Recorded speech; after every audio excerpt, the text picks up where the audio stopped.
Olá, meus irmãos, paz a todos, bem-vindo ao canal Voz Profética SP. O título da mensagem de hoje é Karma Instantâneo, cuidado com ele. Se você é inscrito, lembrando, deixe o seu like, o seu joinha. Se você não é inscrito, se inscreva, divulgue, evangelize com esta mensagem. E não esquece de ativar o sininho, ativa o sininho para receber a mensagem. O tema está em Gálatas 6:7, onde diz assim: não vos enganeis, de Deus não se zomba, aquilo que o homem semear, isso também colherá. É um versículo bem conhecido. Amém. Irmãos, quando alguém fala, é uma expressão bem conhecida de karma instantâneo, karma imediato, é aquele tipo de castigo que acontece de uma maneira bem rápida, uma coisa, é o que dizem, né? Não sei se é verdade, mas é o que dizem, né? E a Bíblia fala de uma maneira sobre isso com outro nome, fala da parábola ou fala de semeadura e colheita, que é uma coisa controlada por Deus. Deus é que controla essas coisas. Às vezes, é lógico, demora um pouquinho mais, mas às vezes ela é bem rápida. A gente, como o próprio versículo falou, não pode enganar a Deus. Você engana seu pai, sua mãe, seus irmãos, seu chefe, seu pastor, mas Deus você não engana. Um exemplo bem claro disso é Adão e Eva.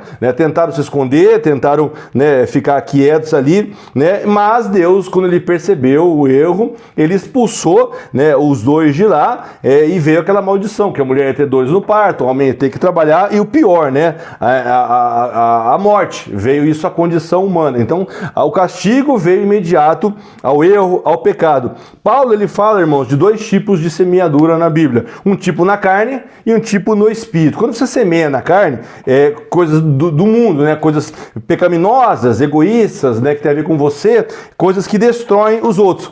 E uma semeadura no espírito, que é em Deus, quando ele fala de obediência, vida eterna e bênçãos espirituais. E na carne, um exemplo é bem fácil. Falando de Éden, quando Caim matou Abel. E a Bíblia diz que ele matou Abel e tornou-se um homem errante, saiu andando pelo mundo, não tinha mais vínculo com nada. Então é um exemplo de semeadura na carne. E outro exemplo de semeadura no espírito, ao contrário, é em Salmo 126:5, uma passagem bem conhecida também, que fala: os que semeiam com lágrimas voltarão com cânticos de alegria. Então você tem que aprender a semear no lugar certo. O tema aqui hoje é castigo imediato. Então eu vou trazer para vocês alguns exemplos bíblicos do Antigo e do Novo Testamento sobre esse tipo de coisa. No Antigo Testamento a gente lembra de Sodoma e Gomorra. A Bíblia diz que essa cidade fedia nas narinas de Deus, E Deus decidiu destruir tudo com fogo, com enxofre vindo do céu. Então aquele pecado chegou uma hora, que não foi imediato ao fato, mas vinha vindo, não se arrependeram e Deus destruiu tudo. Um outro exemplo, ali perto mesmo, é a própria mulher de Ló, quando o anjo fala: olha, a gente vai destruir isso aqui, anda e não olha para trás. E ela veio e desobedeceu. E ela, naquele momento, ela foi transformada numa estátua de sal. Karma imediato, o castigo aconteceu logo em seguida. Um outro exemplo também é Nadab e Abiú, que ofereceram que não podia, que era fogo estranho ao Senhor, um fogo não autorizado, um sacrifício não autorizado. Eles próprios foram consumidos naquele momento.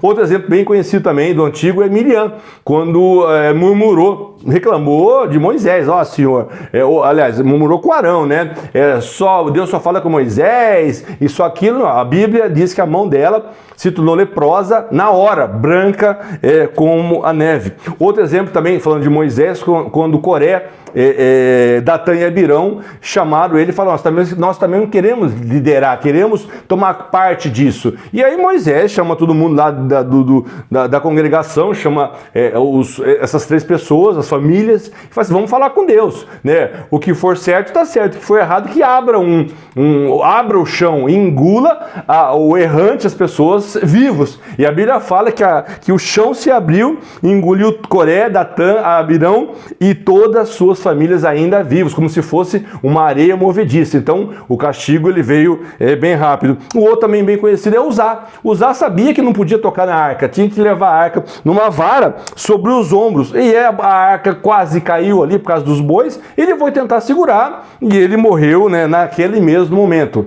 né? Não podia fazer isso. Rei Uzias tentou queimar incenso no templo, não podia, não tinha autorização para queimar, e apareceu na testa dele uma lepra, não poderia. E um último exemplo aqui é bem conhecido, Belsazar, quando profanou os utensílios do templo de Jerusalém. A Bíblia fala que naquela mesma noite, quando a mão apareceu lá escrevendo na parede, ele foi morto. Então esses são alguns exemplos do Antigo Testamento de quando Deus ele não espera muito tempo para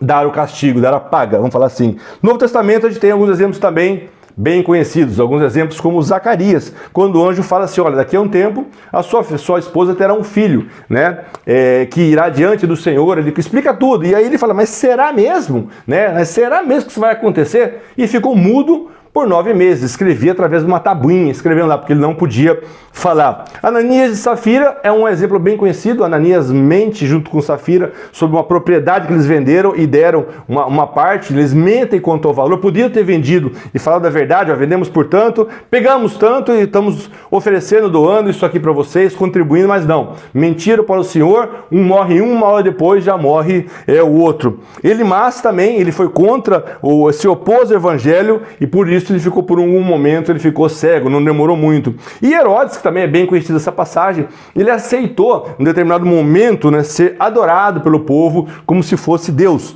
E o castigo veio rápido porque ele caiu e morreu comido de vermes. Esses são alguns exemplos do Novo Testamento.